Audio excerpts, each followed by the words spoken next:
All right, so we're getting toward the end of the screen. I'm gonna just sit down for a second, so I'm not moving you guys. All right, so this dunning letter is sent by the collection agency to the consumer. This is going to say, hey, look, we received an account or an assignment of an account from a creditor. That creditor told us that you owe them $600. We want to settle it for this amount. You have 30 days to dispute the validity of this charge. Most of the time, people ignore this letter.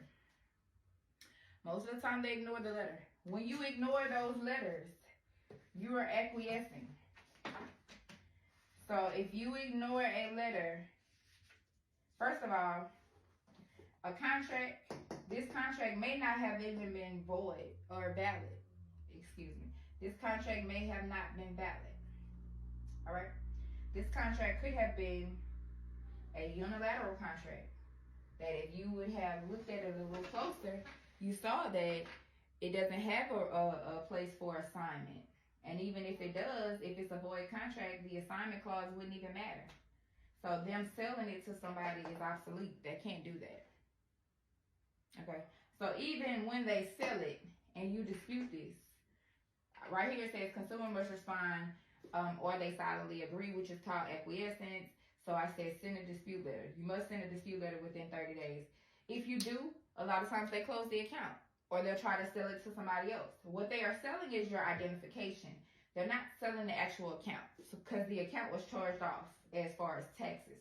So that means who is paying taxes on this? I wonder. There's something called, and I'm going to leave y'all with this. There's something called a tax assessment certificate.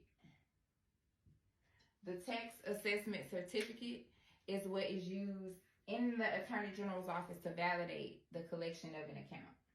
If they don't have that, you guys, they can't legally collect on that debt. So, with all of that being said, you guys might want to go check your accounts and follow back on the timeline through the account, even if it's with a collection agency right now or charged off or whatever. Do your research and figure out what they actually did. This is how you get your remedy. If your account is with a collection agency and the collection agency is,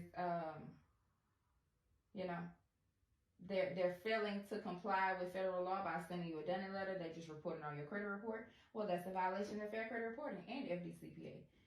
If they are doing things like not responding to your disputes, that's also a violation. Well, it's just, you have to get the dispute started. So you got to stop ignoring dunning letters because this is how they win a default judgment, you guys. If you are interested in learning more about this, I'm doing a class tomorrow at 2 p.m. 2 p.m. Central Standard Time. If you guys are interested in joining the class, click the link in my bio and you can join. If you have any questions, meet me in the comments and I'll answer your questions as it pertains to this video. And I'll see you guys later.